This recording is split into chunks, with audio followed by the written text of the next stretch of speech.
DDG episode 149. My name is Dave Hunt, and I'm joined by Michael Swick. How's it going, Dave? We got news to talk about. Video games are coming out real soon.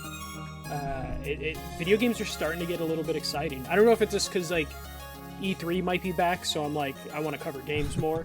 Well, it goes hand in hand. I had to scrape my car one day this week to drive it, and therefore that means that video games are coming out because it's getting near the cold. Yes, Dave saw his breath, which means games are coming. It's the groundhog of gaming. Yeah.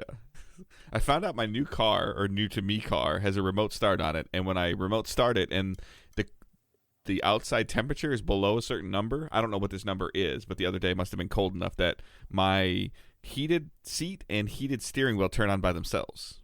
Ah, Dave just moving on up in life over here. Yeah, my 2015 Dodge Dart. Hey, man. It's within like 10 years. That's pretty fancy. All right, so we are Digital Days Gaming. We are a weekly podcast that goes live every Thursday morning on podcast services, 6 a.m. Eastern Time. We also stream on Twitch, twitch.tv/Digital Days Gaming, where you can follow for free, subscribe for $5, or subscribe for free with Twitch Prime Gaming, whatever that. I can't keep track of what it's called. Prime Gaming. But link your Amazon account and your Amazon Prime account to Twitch, and you get Prime Gaming. There's a bunch of cool free battle packs, cosmetic things for a bunch of games every month, as well as you get a free subscription to a streamer of your choice. If you want to use that on us, that's super helpful. But just make sure you use it at least on any streamer, and don't let Amazon keep that money. So they got enough money. They do.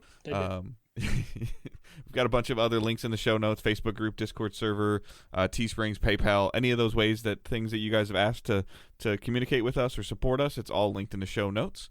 And with that, we're going to jump right into the news. Yeah. Google has shut down Stadia, so we're a little late on this one. I think this happened a day after we recorded, but we kind of had to talk about this because it's fucking hilarious. I'm already starting with the cursing this early into the show.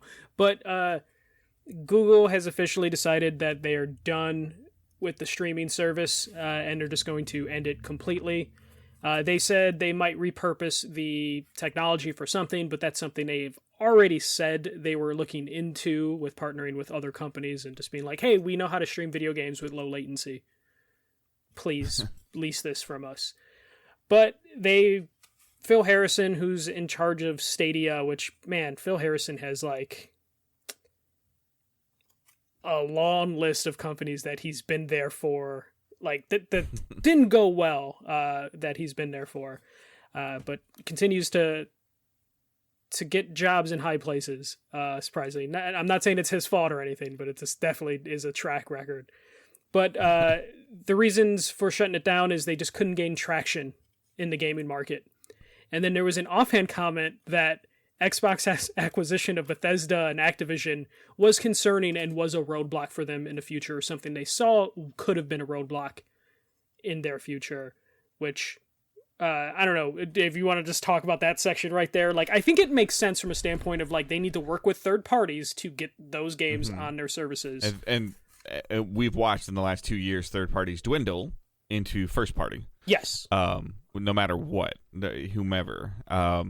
And it's kind of one of these things where they can't get a grasp on the market without having stuff that's possibly ultimately only playable there, and they never really got that.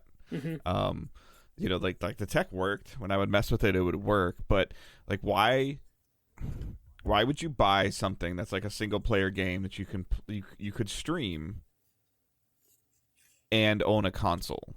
So that was the problem. Like, the market of what they were going after was the gamer that doesn't have a console. Well, sorry, they're not really gamers if they don't have a console. And they would not know how to stream a game, sort of thing. Yeah. So I feel like that the majority of the video game market is in two camps, and we've talked about this. You got a PC player and you got console players. There's not much in between, and I guess the third one you could call mobile players. Mobile players very rarely mess with consoles lately. They've just kind of moved to mobile, and that's where they are. PC players are in PC, and then console players are in console. You get a couple people that like you or I that'll kind of blur that line between PC and console, but like even like you said, half joking, half serious, like my PC is a console. Yes. It doesn't do anything like ridiculously strong. So I don't really know who Stadia's audience was trying to be, because like to appeal to us, or even people that are probably listening to the show, whether they're PC gamers or console gamers, they would have to have something at a better price, which they didn't, or have something you can't get anywhere else, which they didn't. Yeah. No, go on. ahead. No, go ahead. And the reason that they're pointing at Xbox is because Xbox did cloud gaming in addition to, not in replacement of. Yes. Yeah. Then that's key. It's just like the acquisitions are the icing on the cake for Xbox's cloud services, which works almost as well as Stadia. Not quite as well. Stadia had really good technology, but Xbox has good tech for streaming, and they continue to build up a library for that streaming service, which lets them like reiterate and figure out what to do. And you can't also just buy a game to stream on Xbox. I'm not 100% for sure on this, because I only use the cloud stuff with my Game Pass subscription, but I don't know if I could buy Halo Infinite or like Grounded. I played Grounded this week. Grounded works on my phone also. I don't know if I could buy Grounded and play it on my phone. I think the only way you have access to the cloud is to games on the cloud is through Game Pass. So I know that like there's free to play games like Fortnite. Yeah.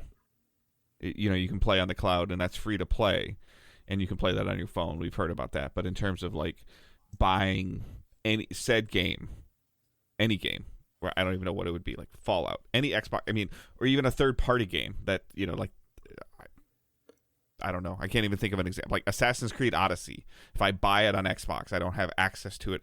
I can't download the Xbox app and play it on my phone over 5G, because whenever I play over cloud gaming, it's always through the Game Pass app. Yeah, they are opening that up. I believe a section of the purchases are streamable, but it's a small slice. It's not like a full one-to-one, like here's your entire library. It's not Xbox's core. Like, yeah. Sony wants you to buy boxes, Xbox wants you to buy subscriptions, and Stadia wanted you to buy cloud. Yeah. And they didn't even know, like, are we going to be a la carte, or are we going to be a Netflix? And they couldn't figure that quite out. And then Game Pass just kind of ran over them. And they didn't know what they wanted to market to. It's just like, okay, the casuals would be the console players. I know that sounds bad, but the casual market are going to be like, I just want the box that does the thing that has the game. And that's the casual market. And then the PC people want bleeding edge technology. You're not satisfying either one of those markets with Stadia. They want, you got like a person that wants to, like we've talked about, like the Call of Duty guy, Call of Duty Madden guy, or you got the person that wants 120 frames, 144 hertz. Yeah. And they're just neither market is satisfied with Stadia. Google will be refunding all hardware and game sale purchases, which is a good move for them. I think it also is them just being like, let's just avoid the class action lawsuits that would come after. And it also might be a sign of like, it made so little money sales wise that it means nothing to Google to just refund all that. Because we are talking about like a gigantic company that has the money to refund it, and they're just like, you know what, screw it. It didn't do big enough that it's going to matter. I also think that this is them being their own worst enemy, and the only way to buy Google or to buy games to play on Stadia was through Stadia, or you couldn't go to Green Man Gaming and get a code and input it in for Stadia. Like the only way to get a game was through the Stadia store. Yeah. It's similar to how, like, if for whatever, like, random, like hypothetical thing, if Sony shut down their PS store, like anything that was purchased on their PS store would have to be refunded because they're turning the access off, and you can see the sales that were on there, but they couldn't give you a refund for a game you bought at GameStop or Target or Walmart. Like you couldn't, but you can't do that with Stadia. Yeah, so like the amount of refunds they have to issue out are simpler compared to other storefronts that would close. they hope to have those refunds processed sometime next year. That I just assume that like they'll probably hit their goal of January 18th. That's the last day Stadia would be alive. But we'll see what happens with that. It could take a while depending on how many things they need to process. Developers and publishers, they all found out when the public found out. And there were publishers that just announced stuff coming to Stadia like that day that Stadia announced it was shutting down. I think PlayOn had the funny tweet, like they had announced like Hot Wheels is coming the Hot Wheels game to Stadia, and then 4 hours later they're like, "Welp, guess that's happening." And there are developers who are actively developing games for Stadia because it isn't just a simple flick of a switch to get stuff on Stadia. So now you have developers who are just like, "What the fuck? Like we put resources into this thing, and now nothing's gonna become of it." But I guess that is one of those things where it's just like there probably wasn't much of a payoff anyways. So you had to know if you're developing for Stadia, it could get pulled at any time. Yeah, and this sounds very similar to when PlayStation announced they were closing the Vita store. People were like, "Huh?" Like devs were like, "Wait, what?" Yeah. So I don't think these decisions come lightly. And then I think when they decide it, they're just like, "Okay, just go." Like just put it out now before we change our mind or before something becomes a rumor. Just if we're gonna do it, we voted, it passed, go. Mm-hmm. Yeah, and it doesn't give people a lot of time to make changes, or some of those developers might be like, well, we already put this much effort into it, we might as well just bring it to the finish line. Bungie, IO Interactive, Ubisoft, amongst other developers and publishers, have said they're going to look into transferring saves for players who are on Stadia. I thought Bungie had like a whole thing set up for you, but Bungie said they were looking to transferring. So things. Like Bungie has cross save. So if you are a Stadia exclusive player, you can cross. If you're listening to this and you play Destiny on Stadia only and you haven't played on anything else, I would say like right now just go to bungie.net and just cross save it to every platform.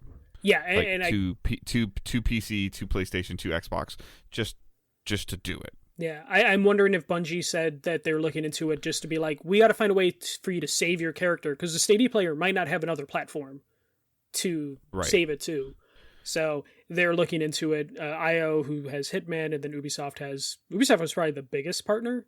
A lot, Stadia? yeah. Like Assassin's Creed saves, like, and are they gonna like allow one-time transfer from Stadia to the Ubisoft store, to the UB account, or UB Connect, and then from Connect to a platform? I think that would be how that would go, because I think if they sit there and say, "Oh, you have to choose the platform you're transferring it to," they should just give them the option to transfer it to all platforms, and then you can only pull it once. Yeah, or some of these companies might just be like, "Okay, we'll just issue out a PC code."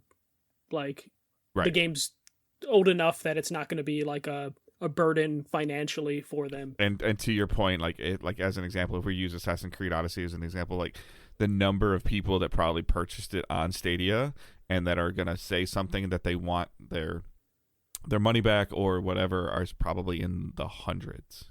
It'd probably be safe to say that, yeah. But there were stories like someone had played Red Dead 2 for 600 hours, and they're losing that character. You know, they're losing that data. And it's not easy to just transfer saves. Like, some work needs to be done to make sure that save can be basically read. And in terms of like Ubisoft Connect isn't connected to every Ubisoft game, because that's something they started with. Watch Dogs Legion, I believe, was the first game. So like now Ubisoft has to be like, will it be worth to Ubisoft Connect some of our older games? And they'll have to look at that player count. And it might end up just being like, hey, if you have a save, we'll check your account and we'll just issue a redemption code for a new game. Fill out this survey and pick whatever other code you want. You're going to lose your save, but here's at least a copy of the game. Who knows? Like, I feel like that's what's going to happen, because the amount of work that could go into like, okay, let's make sure the save's compatible with every platform that the person might be able to go to. Could be a lot of work. But yeah, Stadia. How long was that, Dave? Did we last longer than Stadia? I was gonna say. I think No. Stadia was in beta when we were at the last podcast. So okay, yeah. We definitely have been hosting a show together longer than Stadia. So Stadia publicly launched on November 19th, 2019. Okay.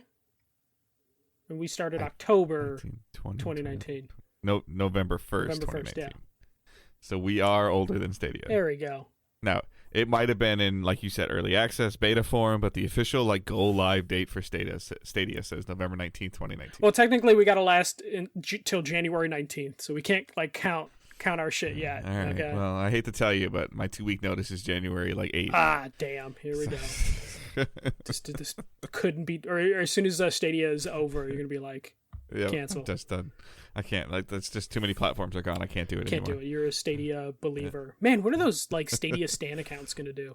Because man, the ones on Twitter were. Well, the funny part is, again, Destiny related. So there is a So Destiny has checkpoints. Like, you can have certain things that people like to hold as a farming thing. Like in a raid, there's an encounter where it's a whole bunch of endless ads that spawn, and people use these things to level characters up.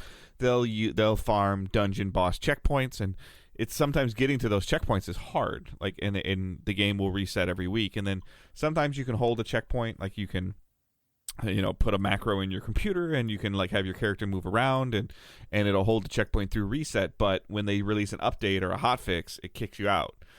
The cool thing about Stadia is it doesn't kick you out, because the updates are server side, and you're connected to the server the whole time. So there are people that have a Discord server that holds these checkpoints with characters. I don't know how this works, but they're able to stay there.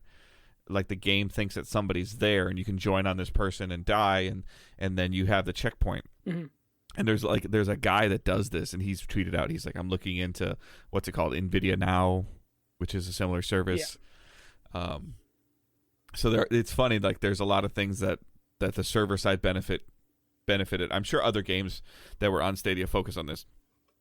Destiny made a big deal about free to play in general, and launched free-to-play and Stadia all around the same time. Shadowkeep came out in September of this year, and they said, hey, we're coming to Stadia. They were there on day one. Mm-hmm. And it was kind of I think you even got Shadowkeep if you bought a Stadia Founders Pack at one point in time. Something like that, yeah. Something. There was some bundle. So they were entwined in that as well. So it'll be curious to see what all of these companies do, like Ubisoft and Bungie and these other people that invested and thought that this would work.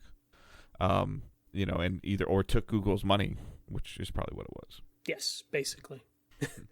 Google, it seemed like they didn't understand. They just thought that they could make their own games, but they didn't realize that those take several years to make, and they just couldn't do it. Which is why they after 2 years dissolved their first party studio. They didn't even get that far into publishing and developing games, and they were just you know what, nope, we're not doing this, because they possibly didn't understand it takes a while to build a team, and then you actually have to develop the game, and they just they didn't have the foresight for that. It's kind of baffling to figure out exactly what their thought process was in terms of we're gonna make our own games. Oh, games take how long to develop? And then they just gave up on it. So I don't know what they were thinking. So then they just started to throw money at third parties, and it wasn't even a lot of money apparently, because the third parties didn't really show up. Right. They got big ones. They got Bungie, they got Rockstar to bring Red Dead Redemption, but they probably ended up spending way more money than they had to on those few publishers and games that they couldn't flesh out the rest of the service. But. Mm-hmm. That's enough about Stadia. Let's talk about Saudi Arabia. They want to spend $13 billion to acquire a leading game publisher, a AAA game publisher. And this is $13 billion out of the $37.8 billion that they plan to spend on the gaming industry. So currently right now, Saudi Arabia, they've trying to diversify their money away from oil as much as possible. So they've been investing into different game companies. So like they have SNK. I think they're the majority shareholders in SNK. They have a little bit of Capcom. They have a good chunk of Embracer. So Embracer has been funding a lot of that company's like spending spree. But they announced that like they have roughly, you know, what is it like? I just said 37.8 billion to invest, and 13 billion they want to give to one company, one publisher. Who that publisher is, we don't know. But for fun, I decided to get the market cap of various publishers. Market cap isn't the best way to figure out like the value of a company, but it's a good base. So, and I basically like companies that are up for grabs currently, I guess, kind of. So Capcom is 5 billion, Square Enix is 5 billion, Ubisoft is 3.7 billion, Embracer Group is 7 billion, EA is 32 billion, Take-Two is 19 billion, and Warner Brothers Interactive are valued somewhere around 4 billion. They're a little bit more complicated because they're just an arm in a larger conglomerate. But those are the values of those companies. Obviously, if you're going to buy a company, you have to pay more than their market cap, probably double up of what their current value is. So in that $13 billion range would be Capcom, Square Enix, Ubisoft, Embracer Group, and Warner Brothers. So I don't know what this would mean if that, like, the fact that they said they have 13 billion to spend makes me think they already have an idea and probably have already started to talk to a company, because 13 billion is a very specific dollar amount, and those are the companies that they could aim for with 13 billion. I don't know what that means in terms of like what is a Saudi Arabian owned company looks like. Unrelated though, Tencent said they are going to be more aggressive in acquiring majority stakes in studios. So it sounds like we got a little bit of a bidding war between Saudi Arabia and China, basically. Yeah, I mean, the only thing that I can compare, like even remotely close to, and I don't know enough about it, is the LIV tour, the golf tour that Saudi Arabia's been funding through Greg Norman, where they've been buying golfers. And they have essentially a bottomless pit of money, like an endless wallet. It's like the amount of money, the amount of guaranteed money they've been throwing at golfers that they've gotten to come over, as well as the rumored amount of money they threw at somebody like Tiger Woods. They said, "Hey, we'll give you like 200 billion or something." I might have it wrong, but like 200 million a year just to play. And he obviously he turned it down.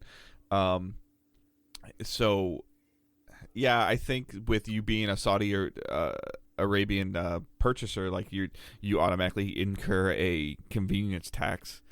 But I find it interesting just looking at some of this data. Like, I know that Embracer Group just like acquired like a good chunk of Square Enix studios, but without digging super deep into Embracer's IPs and stuff like that, like I think Ubisoft is low on this like cost. Like that, I know it's not a fail-safe, like it's what their stock Bungie is was worth more than Ubisoft.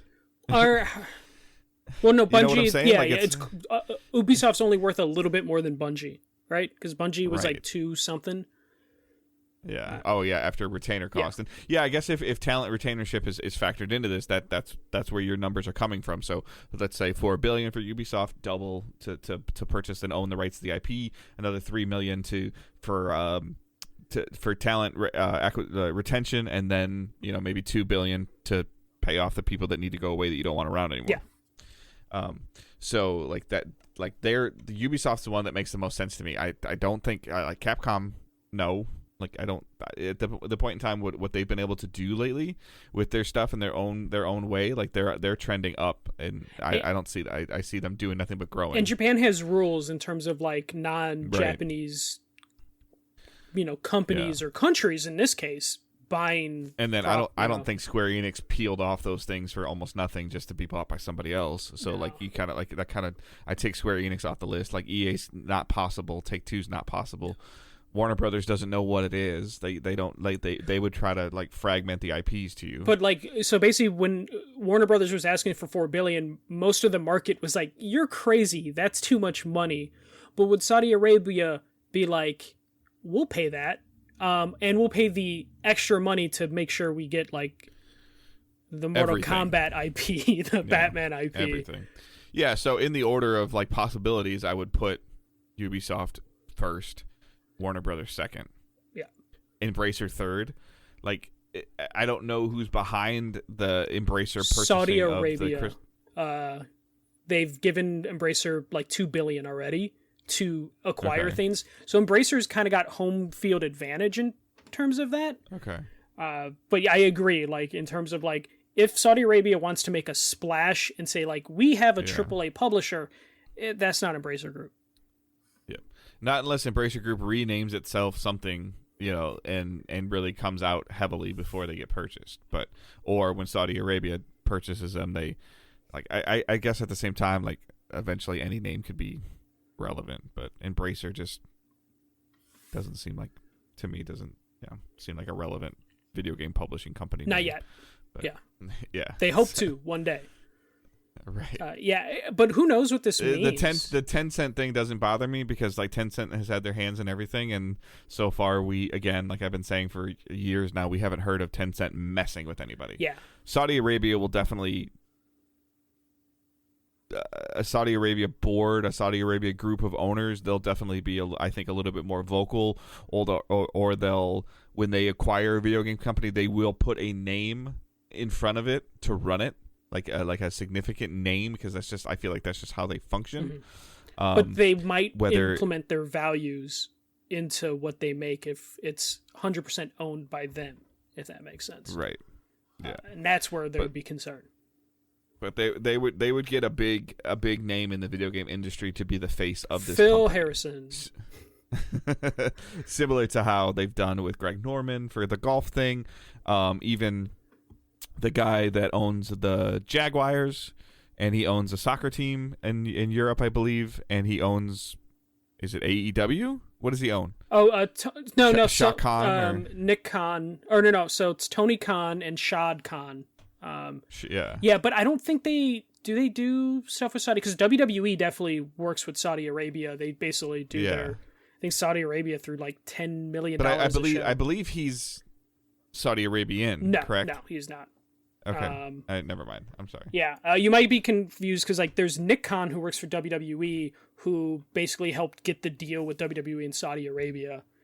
But I could look up because Tony Khan, the owner of AEW, takes shot at WWE for working with Saudi Arabia. So I would assume that they wouldn't have no partnership, because he's very vocal on Twitter about WWE working with Saudi Arabia.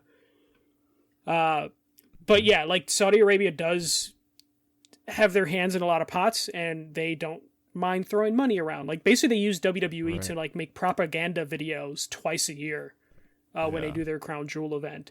And it sounds like they're doing the same thing in the golf world. Let me ask you a question though, because like this comes up in the sports world that I like heavily involve myself in when I'm not doing video game stuff. Would them buying, if they bought Square Enix or bought Ubisoft, would it make you question your purchases of supporting those companies? I think so. Like, I think I would be at the point of all the stuff that's happened there, with like the journalist a couple years ago. I think I would question it, and then I would also just be worried about like what they would change, because like Tencent, as of right now, what you said earlier, they're very hands off. They throw the money and they're hands off, but they also said like, hey, we're going to be more aggressive in just acquiring companies, period. So we haven't seen a fully owned Tencent company yet. And I would be worried with Saudi Arabia. Would they mess with Square Enix? Would we get in near? The stuff coming out of the Live Tour has been nothing but positive. But it's also golf. It's not Resident Evil. It's not Final Fantasy. But I meant in terms of how they're taking care of their new employees or people that they hire, they pay to be an employee of them. Like that's all been good. Yeah, I mean they Now, pay people. I'm not going to get into the not going to get into the politic aspect of who they're like For. they're linking up with and who is or isn't on their TV network. I don't want to get into all that stuff. But a Saudi Arabian owned sports league is taking care of its athletes. So I would hope that if this is a similar group, that they take care of their employees. So they could, take care of their employees in terms of paying them a nice wage, but in terms of creative freedom, you would have to wonder if they would look at some of the Final Fantasy storylines, characters, and go, no. It's different, in terms of like, it's golf. They're not going to be like, I don't like the way he hits that ball. I mean, they probably could, right. and they'd probably get they'd probably get some people to change their swings. But for the most part, it's just like the most sterile sport you can do, right. So I would imagine, they would do that. It's like, talk about wrestling. When WWE's in Saudi Arabia, the women have to wear full bodysuits. They do certain things like that, and then they wouldn't even allow wrestlers. Yeah, I see your point. Like if they purchased, I didn't mean to cut you off. I'm sorry, but if they purchase Ubisoft, would you have a female assassin? Yeah, and then there's other things too, because I know that also has like religious reasoning behind it, in terms of like how people dress. But there's also some things where one of the wrestlers, he runs a charity for Syria. He's not allowed to be on those shows because they don't agree with him politically. And there's a couple wrestlers that, because of stuff they tweeted and they might support certain communities, that they are not allowed to be on the Saudi Arabia shows. And they always need to have like a storyline reason for why they're not at that show. So that is like Saudi Arabia kind of dictating like, hey, you got to change your storyline because you got a show coming up here. So you need to either tell some wrestlers to go on vacation because we can't have them in a country. And there's aspects like that to where you wonder if they're developing video games, what they would green light or allow. Right. Yeah, for sure. So that would be, especially if you're looking at like a Square Enix, Ubisoft and Embracer would probably be the safest ones in terms of like, because Embracer, I don't think Embracer has loyalty to any franchise, so they can kind of do what they want. Even then, like Ubisoft has kind of gone out of its way to make sure that they have diversified their games. Yeah, with different cultures and different protagonists. So that could be something that could be an issue. But also Assassin's Creed is probably the easiest franchise to be like, oh, we're focusing on these specific periods and these specific cultures now, to where like I don't think they would cancel anything previously announced, but it might change what they go in the future. So there's definitely different aspects that can help. Embracer's probably the most like sterile company they could take at this point in terms of just like, oh yeah, they got the Alien games, they got the Destroy Human games, and whatever the fuck else Embracer has. Saints Row you could probably change slightly and it'll be okay, especially whatever Saints Row is now. So there's a lot of like murky waters that like would come from this, but it's also one of those things where like me and Dave aren't the most politically savvy people, so it's kind of hard for us to really like dig into this. But there is a lot of. I mean, I can. I just we won't. can. Yeah, but yeah, it's definitely something that like if they do acquire a Square Enix or an Ubisoft, I don't want to lose the few listeners we have. Yeah, so. It's one of those things where if they do acquire a big studio, then we will probably have to have a big discussion on what it means. Yeah, because right now trying to guess at which studio would fit is kind of difficult because there are some companies that they could buy that we probably wouldn't see a big difference in the output, but there are companies that we could see a big difference in what they develop. And I'd be curious to how the European courts and the U.S. courts, they'd probably fight it. Like they would probably really try to push on that, versus, again, I don't want to keep comparing it to golf, but when they started the Live Tour, they started it. They didn't acquire it. They started it versus them acquiring something to where that the purchases could have to go, Ubisoft is primarily based out of France, correct? Like the whole headquarters. Yes, and Canada, yeah. So like if you're purchasing that, like I'm assuming you have to go through those courts, the United Kingdom courts or I don't know if it's called courts over there, but they're checks and balances. Yeah, you would Like, have you to can't just- basically, if you have a studio in a country, then you have to go through that system. Yeah. So they would have to go through the U.S., Canada, and France, and then like the Singapore, because they have a studio in Singapore. So Right. they would have to go through all those, and then Embracer Group is probably a whole completely different headache because they're all over the world. And then the Japanese companies probably would have a lot of difficulties because you'd be moving a company outside of Japan or control of a company outside of Japan. Yeah, I guess the only I could actually possibly see like a fragment of I don't even know and it would probably come with IPs, but I could see like a fragment of Ubisoft breaking off. Yeah, but that would be so if you're not getting Assassin's Creed. I know, Yeah. but to your point, what would be 13 billion if you don't get Assassin's Creed Tom and you Clancy. don't get Far Cry or Tom Clancy? Correct. Yeah. But man, Tom Clancy's an iffy franchise to give to. I know, but I guess at the same time, what do you if you get some of these Ubisoft enter Destination Here studios, you're I don't think you could get Massive. I don't think Basically, if you're not named Ubisoft insert city, you might be difficult. Right. Which for the most part, it's just Massive, which would be the one that would be difficult to grab. But yeah, Red Storm. But I don't really know more of those because I don't, and they may or may not exist. But I also think they've turned them into Ubisoft Quebec, Ubisoft Toronto, Ubisoft France, Ubisoft Singapore, or whatever. Yeah. They definitely have as they acquire companies. But I really think we will probably see Saudi Arabia purchase someone because, again, I think the dollar amount is too specific. Especially they're talking about spending 40 billion and then they earmarked specifically 40 billion, but they earmarked 13 billion. Makes it seem like they probably are already talking to a company.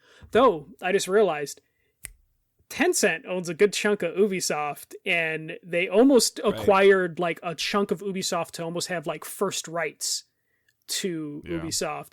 So it might be Embracer. It might be Embracer, yeah. And maybe that previous acquisition Embracer made was to make them more purchasable.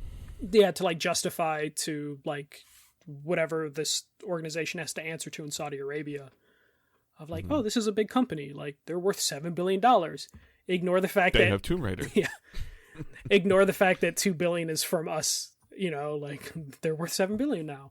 It could be the play because I just realized that Tencent has first rights to Ubisoft at this point. Mm-hmm. But let's move on to probably some quicker stories. One I just put in here because Dave accomplished a game this weekend. Horizon Zero Dawn remastered and multiplayer games are apparently in development. So this news story originally came from a known leaker. Multiple game, multiplayer.com. Yeah, or something like mpfirst.com. Yeah. But Video Games Chronicles and a couple other websites did basically say their sources are checking out the same thing. But yeah, so apparently PlayStation is looking into remastering Horizon Zero Dawn for the PS5. With basically this would have improved lighting, animations, new character models, and quality of life improvements. And along with that, it looks like they are developing a Horizon Zero Dawn multiplayer game. Though there's no details on is it a co-op game? Is it a multiplayer game? Is it a battle royale game? Who knows exactly what type of game? If it's PvE, PvP. No one knows. It could just be co-op. But, Dave, a remaster of Horizon Zero Dawn, probably for $70. No? Too soon? No, I don't think it's too soon. It came out in 2017, so it's been 5 years. It's not out right now, so... Right. It is older than Spider-Man. Spider-Man has been remastered. And... I don't think it's necessarily crazy or, the outcry that I've seen on social media this week is why that and why not this, not why this. Yeah. It's not why are you continuing to do this? Sony's continuing to do this because obviously people are continuing to purchase them. And you also have a Netflix show coming out in 2 years too. And if if they get any even remote backing of what we've seen from the Witcher show and the Cyberpunk show that have done the video games, this would line up with that. In terms of like Cyberpunk's been having its best month on the heels of the anime Cyberpunk show that's on Netflix, and Witcher 3 saw a huge increase in its concurrent player count when the Witcher Netflix show came out. Both seasons. So, like it saw a huge increase. So it's the data is there to say release a show, you'll see some stuff, which is, again, probably why The Last of Us Part 1 got a remake very close to when the show is coming out, and why Sony doesn't necessarily care how well it does in September, October, because if more people watch the show and then they find out there's a game about it and they want to buy the game, then whether you buy the game in September when it comes out or in February when the show comes out, they don't care. Yeah. So, also, that trailer for The Last of Us, fantastic. Yes. Like if you saw the trailer for the show, I did, and I think Angela's game to watch the show until every time she's cool with what she sees on the trailers until she sees a clicker, and she's like, I don't know if I want to watch that. So yeah, like I don't care that it's that there's a remaster happening. And again, like from my perspective, like I talked about last week about playing Horizon Zero Dawn and Horizon Forbidden West both in 2022. I'm a little Horizoned out, but this is not a shock. This is not a totally crazy to me. Do I think it needs it? I don't. I mean, I played Zero Dawn on PS5 with the 60 frames. I was going to say they patched it for PS5 I thought it already. Looked good. Yeah. I thought it ran great. Like I didn't feel like I was playing. I didn't realize I was or wasn't playing a 5-year-old game. But I'm not a visual candy kind of person either. Like yeah, it looks pretty, it looks cool. But if I'm having fun with the game, I don't care. After Forbidden West, if you could go to Horizon Zero Dawn, you'd probably be like, they improved a lot. If you went backwards. The only time I ever noticed the visual dramaticness, like I said a year ago or whatever, when I played Miles Morales on the PS5. Owen wanted to play it, and he was playing on the PS4, and I went to help him with something. I was like, woof. This looks worse. Yeah. Like I saw that, and that was because I had just played Miles Morales like either a couple hours earlier or a day or so earlier, and then I was playing on a worse TV and on a PS4. And I was like, okay, wow, there's a difference here. Like I saw that. But no, I don't I'm actually more intrigued about this multiplayer game. The rumors are flying all around about co-op, and if you're going to make like a Monster Hunter-esque type of game in the Horizon world that's cooperative, that sounds cool. Yeah, so apparently the multiplayer game they were working on simultaneously with Zero Dawn, but they scrapped it. But it sounds like it was very similar to Monster Hunter in how it worked. Well, it sounds like the game was initially supposed to have co-op. Yeah, no, that's what Horizon I mean. Zero Dawn was supposed to have co-op. They were working on multiplayer with Horizon Zero Dawn, but they had to scrap it. And I wonder if they scrapped it because it was too similar to Monster Hunter, and Monster Hunter World was like just about to come out at that time. So they were just like, okay, we can't compete with that, so let's just focus on single player. Right. So if they're going back to that concept, has a multiplayer pedigree. Yeah, they have a shooter pedigree.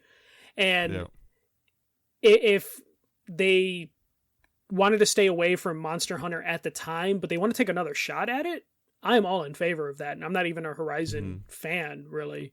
But yes, give me Monster Hunter with robot dinosaurs and maybe like a more streamlined co-op experience that doesn't involve the weird scale shit. that I saw, the scale of the robotic dinosaurs that I saw in Forbidden West as a comparison to Zero Dawn was crazy. Like that, like the mastodon thing looked awesome. Yeah.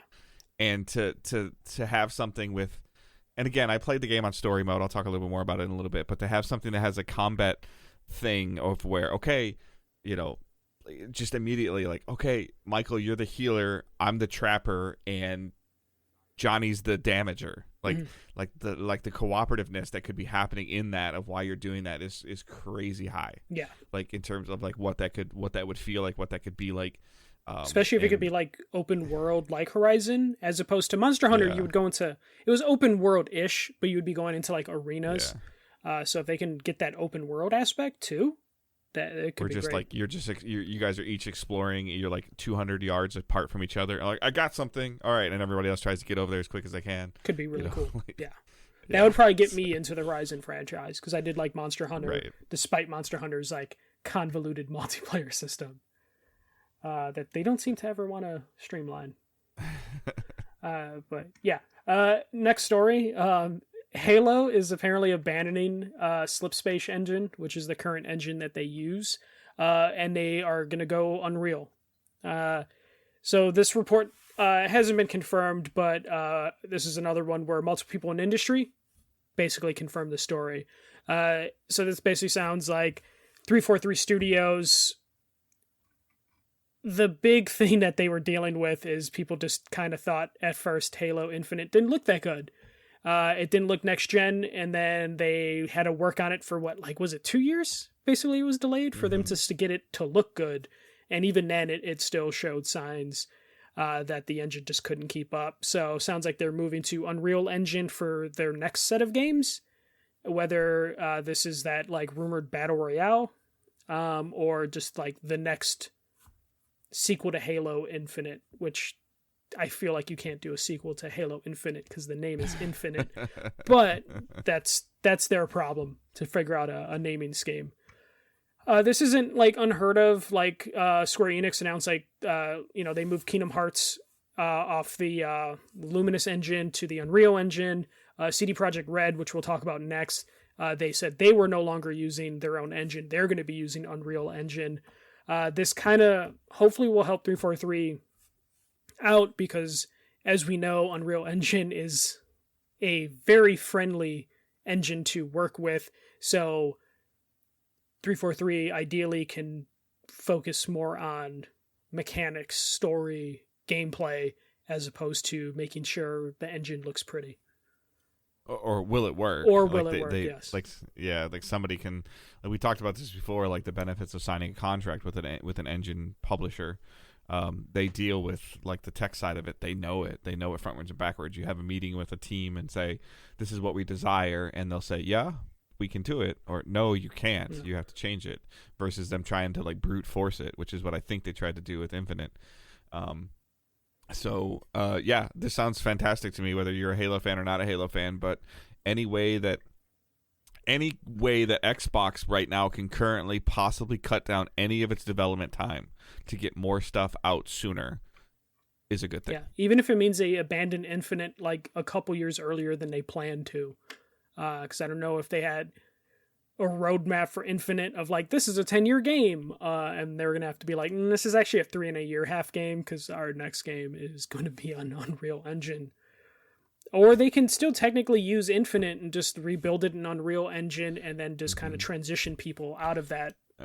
Bungie did something similar. They didn't rip apart the entire engine, but they pretty much said when something came out, okay, you're going to have to re-download this whole game because we had to do some major overhauling on the back end, and you have to reinstall it. Yeah. It could be as drastic as that. Because it'd be weird if they... That wasn't a full engine change, though, but that was a massive engine tweak that they did. Yeah, to where if they tell people, hey, this is now Halo Infinite, we're sunsetting that. Basically do what Blizzard's doing with Overwatch. Where they're we're killing the first one. Same thing. Yeah. And here's Overwatch 2. Yeah, they could end up doing something like that. But I thought that was interesting, because it's another big company moving away from their own custom engine and moving to Unreal Engine, which seems to be the pattern now.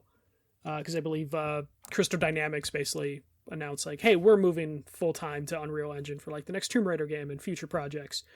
So Epic Games still making all their money on their engines. We'll see how that affects Halo Infinite. If that means we're probably closer to the next Halo game announcement than we thought.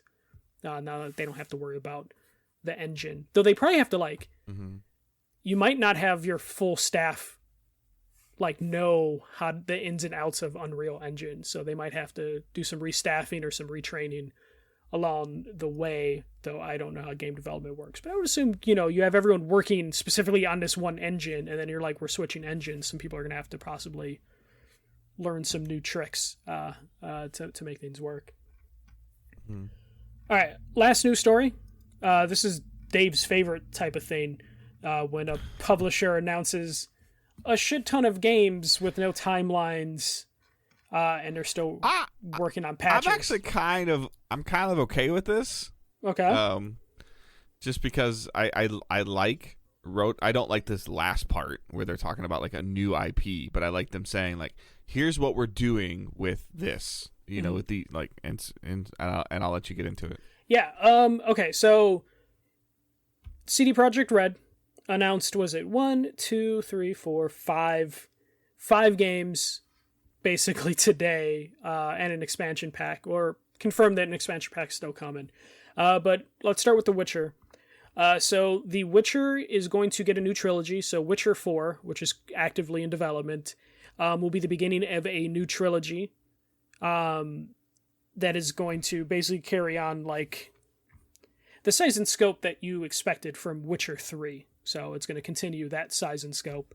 And then they announced Witcher Sirius, which is from the Molasses Flood, and Canis Morgeris, which is from a third-party studio that is built by former Witcher developers. So 3 Witcher titles, the Canis Majoris and the Sirius game, those are being like dubbed like smaller Witcher experiences. So they're not going... Isn't that technically 5 games that they announced in the Witcher franchise? 1, 2, 3. It's a new trilogy. Oh, yeah, technically it's a new trilogy, but the way they put it in their announcement. Yeah. So the non-trilogy games are going to be open world RPGs, but they're going to be on a slightly smaller scale.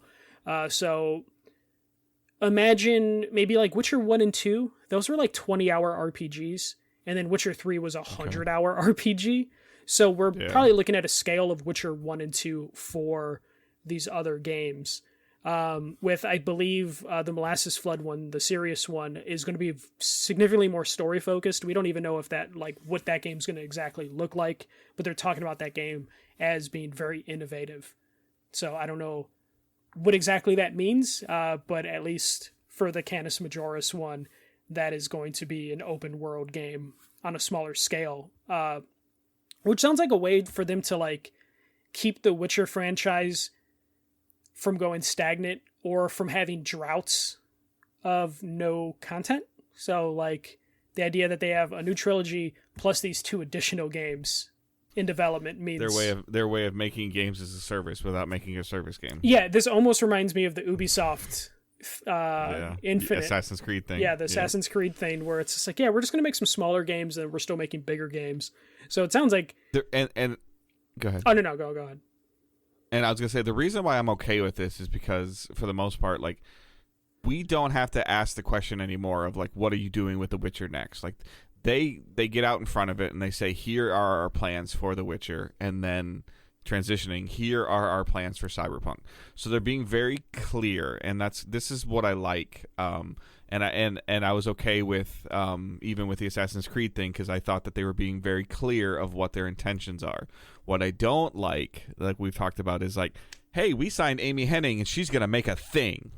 Yeah, I to your point, and then also with the Witcher stuff, they at least announced the 2 studios that are working on the side games. So it's not like when massive we hired Phil Harrison to make a Witcher game. What Witcher game is it? When it's coming? I don't know, but it's Witcher. Or like Xbox with Obsidian, of like Obsidian's working on 5 games, and it's just like, when are they going to have the time? And then at least we know, like, in-house CD Projekt Red, they're making a trilogy for The Witcher. This other studio, who are also former Witcher developers, are making another game, and then this other studio that they acquired last year are making another Witcher game.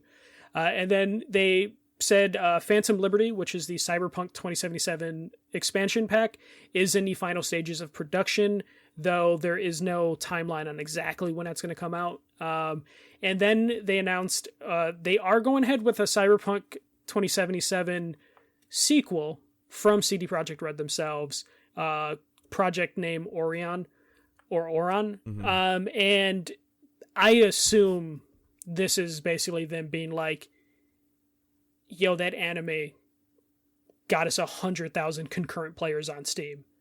There's life in this, because they fixed Cyberpunk 2077, but it's not quite where it should be still to this day.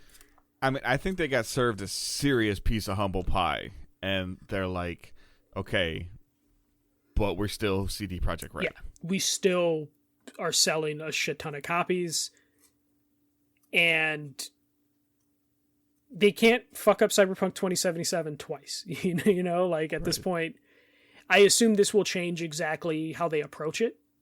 And I'm hoping, since the anime seems to have given them a boost, they look at why the anime is successful. And I just started watching anime, but I think what helps is Cyberpunk 2077, you create a character, and they kind of have the character be pretty generic because it's a created character. The anime has a main protagonist, has a set personality, has a set look. And if you look at the Witcher franchise, similar to the Witcher. Yeah, Geralt is Geralt. He's a set character. He has a certain look. You can adjust him a little bit, but he has a personality, and you're playing that character. And I think that's what people wanted from. Yeah, you're playing CD Projekt Geralt. Red. You're not playing your character in Cyberpunk. Yes. Like, and I think that as much as people want that, I think that they realize that maybe they don't want it. Or they don't want that from CD Projekt Red. Yeah. Just like Fallout had the same thing, where like your protagonist never talked in like 3 and I think New Vegas, and then in 4 your character talked, and people were like, "What the fuck?" Like, you know, it's like the opposite of what they wanted. So I think this is something that maybe they can look into for the next one, of just like, what if we just have a set character that goes through the story as opposed to create a character? Because as fun as it is adjusting your dick size, maybe it's an unnecessary character creation thing that you need to worry about. Maybe we can make cars not shoot out of the ground if you don't have to do that. Yeah. You know, maybe if we focused less on character creation, we could have worked on like AI. Open world mechanics. Yeah. You know, maybe characters wouldn't disappear when you like turned around. So hopefully that like they take a little bit from like, why is the anime successful? Because the anime shouldn't be successful because Cyberpunk 2077 was such a train wreck. You know, like, why would anyone give a shit about the anime? And turns out like, oh, it's because the characters are compelling.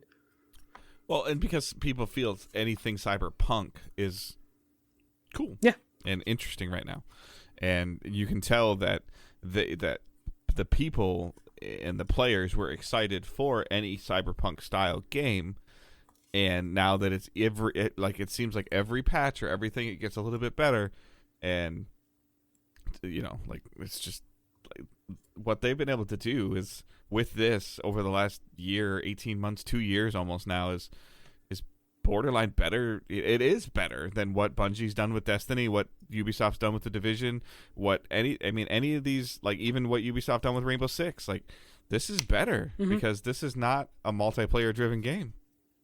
Yeah.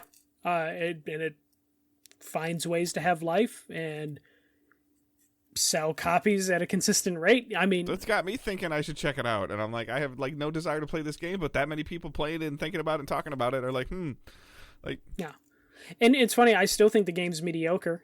You know, like, I think fundamentally there's things that could never be fixed with that game to make it compelling. But I would be interested to see what they learned for a sequel. Yeah, again, they're sitting around the table. Hey, we can do this. Like, no, stupid. That caused problems before. Knock it off. Yeah. Or like, hey, here's how it broke, and here's how we can avoid it breaking again. Yep. And they can like really implement their plans. And then they announced a new IP. It's got a project code name, but no details was given on that. And I think that's funny. Like, I don't think anyone gives. They could have done without that. Yeah, no one gives a shit about that new IP. Because that sounds like that could be like 10 years away because CD Projekt Red's big, but they're not that big. Yeah. But yeah, CD Projekt Red. But like you said, it's kind of like a, hey, come work for us. Like, we're doing this. Like, do you want to do a new concept with the Witcher and Cyberpunk devs? Yeah. It's like, hey, our stock price is really fucking down from where it was pre-Cyberpunk. And also, please come work for us because we got the #1 show on Netflix. And we had 100,000 concurrent players on Steam 2 years after release. So, come work for us. Yeah. You didn't put this in here, so like the last thing, and I didn't say anything to you before we started recording because I kind of forgot about it. But did you see the stuff about Herman Hulse speaking today? You'd have to remind me because I did see a couple different posts about the single player. For the most stuff. part, he talked about like first party games will come to PC essentially a year after launch. That's like kind of like a plan. Live service games will come to PC day and date. And their ability to put games on PC just helps them bolster their first party studios. So it wasn't anything like crazy. They are still talking about mobile. So but at least they're acquiring mobile studios to do that work. Correct. It's interesting to me that they really kind of said like the plan's going to be like a year. Mm-hmm. That's super super interesting to me. So like as an example, is God of War Ragnarok this time next year going to be on PC?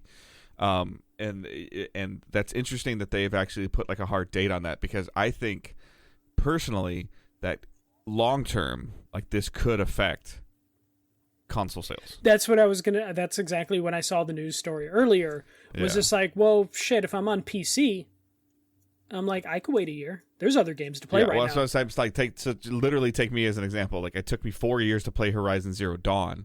So then by that matter, it would have been on PC. And then it took me another 6 or 7 months to play Forbidden West, which would have meant I only would have had to wait another 4 months. And did you feel like your life is worse because you waited? Nothing was spoiled for me. I was able to avoid it. I still have not been spoiled on Ghost of Tsushima, and I haven't played it. I own it. But I know what you mean, yeah.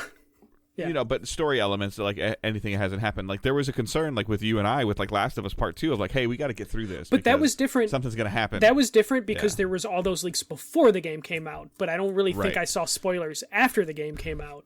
So like a year, like putting that on there, and he I think I'd have to go find the article. I think he said all games. Like so, like for them to say like everything is going to, like, so if we see an Uncharted 5 and it comes out in June of 2024, that means in June of 2025 it's going to be on PC. Well, and like Sackboy's coming to PC, Sackboy Adventure. Correct. And I would never guess Sackboy would be a game that they would put effort into. Right. Not that it's a good or bad game, but and then it's coming to PC. The other factor that's into that is typically by then you would get the quote unquote Game of the Year edition, or you'd get the better version of the game that they've patched and adjusted and listened to player feedback and changed some things. So you get all the FOV settings, and you get the uncapped frame rate. They're getting that information from building the PC version out, because the systems are so similar now at this point. I know PC's still better, but the architecture is still there to where they're like, hey, we added this feature to PC. If we tweak it a little bit, we can put that on PlayStation. And then it just makes sense. Yeah, but ultimately, if they allow the ability to not cap stuff like they had like all the PC versions of everything that has come out, Days Gone, God of War, right? Is God of War on PC? Yes. Horizon Zero Dawn, like these versions are better than what's on the consoles. Yeah, which makes me think that the 1 year thing doesn't mean like, oh, we need an extra year to develop it. It means it's probably finished. We're trying to protect our console. Yeah, so we're just going to sit on it for a year. Basically, the Nintendo method. That's fine. Like that's Sony doing it is fine. I just think a year's too soon.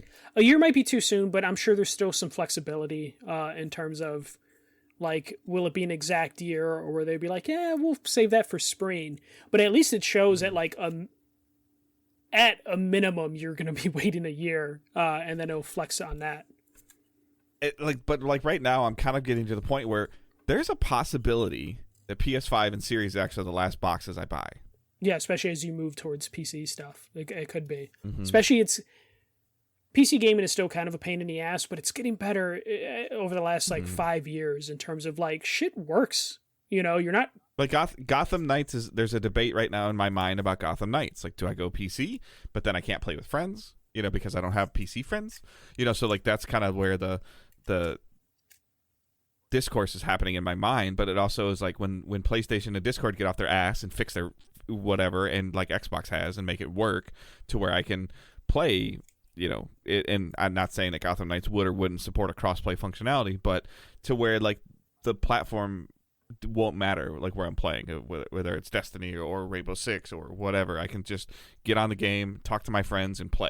Like I could be playing on my computer, my son could be playing on his console, you could be playing on the phone on the train, and we don't know. Yeah. like that world when we're getting closer and closer to that every day. Yeah. And like it just, and I can't wait for platforms just to not matter. It would be great for that to happen. We're getting there. We're getting there. Yep. But that's it for news. Yep. So something is delayed, and this is getting to Last Guardian level. Almost. Ubisoft has the other game that's already at Last Guardian level. Beyond Good and Evil 2 was announced in 2008, I think. So. Okay.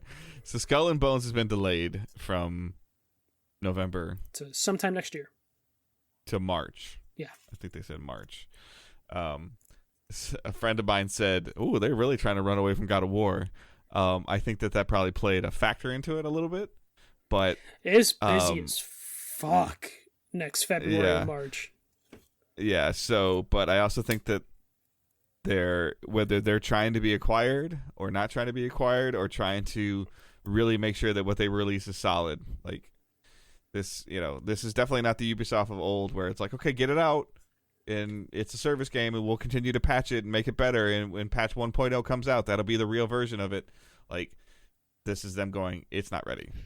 Just delay. I honestly, it coming out in March makes me think they're going to try and get it out like the day before the fiscal year ends, so it doesn't fuck up their books for that fiscal year.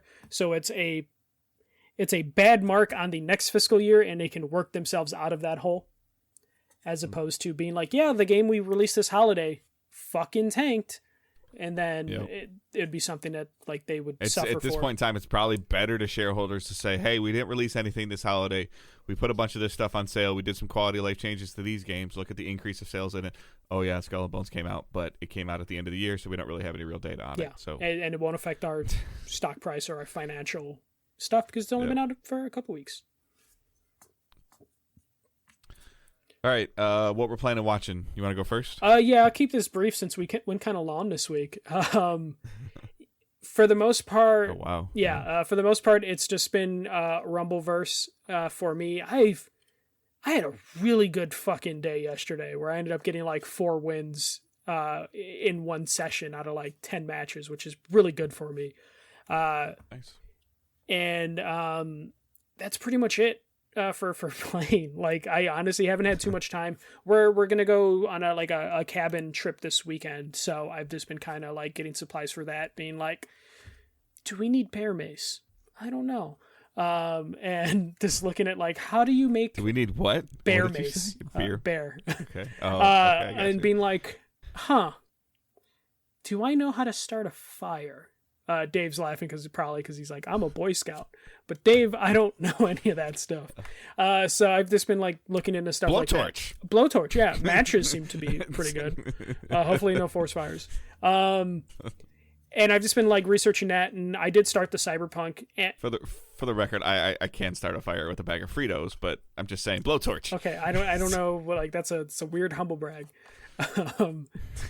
But I have really thick glasses, so I think I might be able to do something with those. Oh my gosh.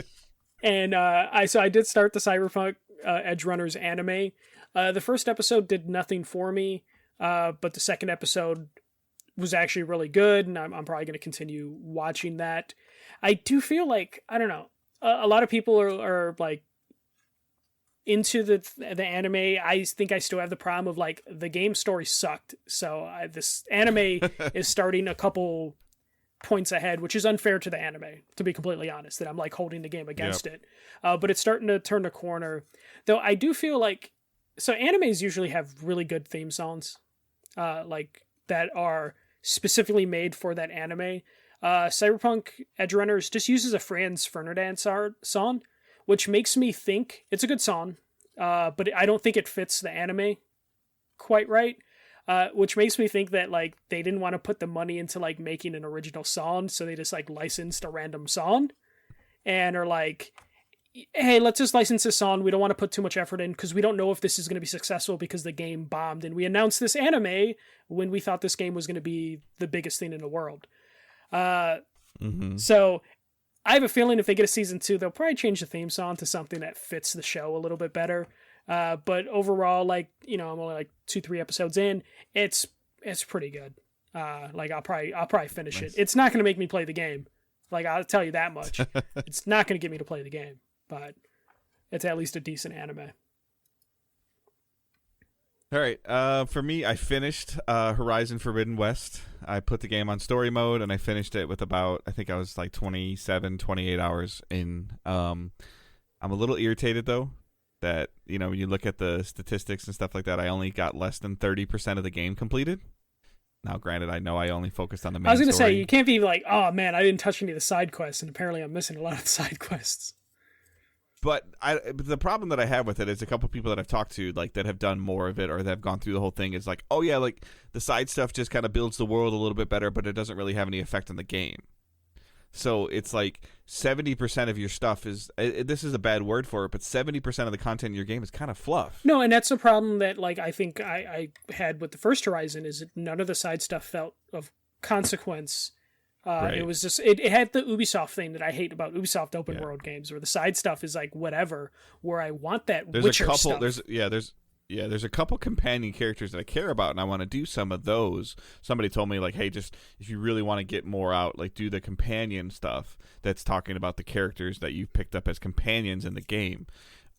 Story wise, I thought the main storyline was phenomenal. I still stand by my take of like too much dialogue in the game, like just too much dialogue. There was a dialogue, or I'll call it like a dialogue cut scene that happens in the game between Aloy and another character that, no joke, I feel like went on for about 45 or 50 minutes.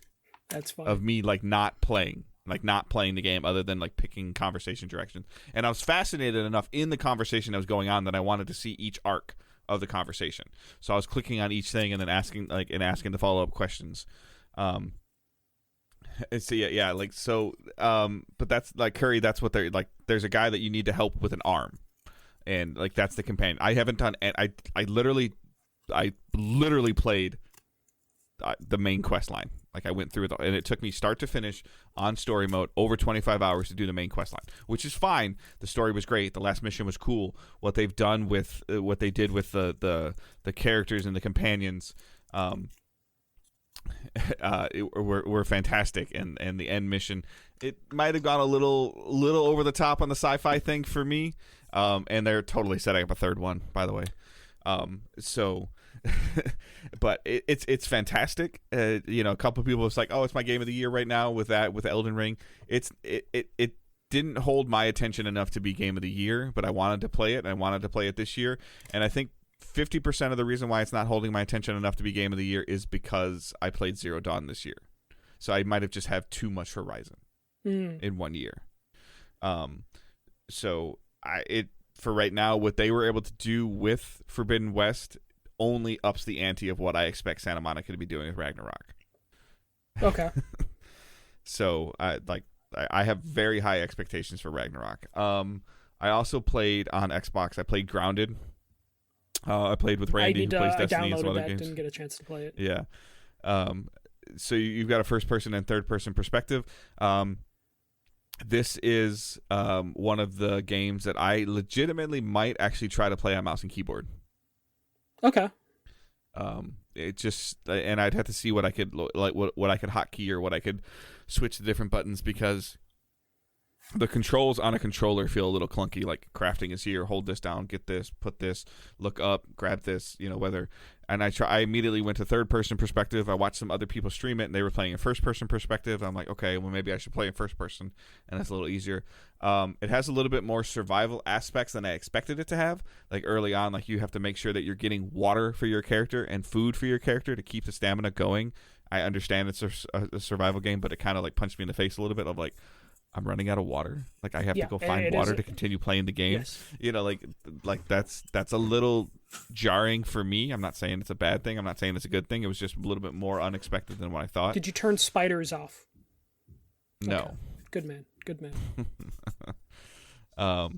So I streamed it on Twitch about an hour and a half. I may or may not go back to it. It's a little confusing to me because you can kind of start your own worlds and somebody joins you, but they kind of start over where they are. So it kind of has that Minecraft aspect to it of where you have individual bubbles, like individual world bubbles, and you have single player, you have multiplayer. So I thought I named the world, but I don't know if Randy can find it if I'm not playing it. So like there's a lot of like a little bit of weird dynamics to it. It could just be a basic misunderstanding for me.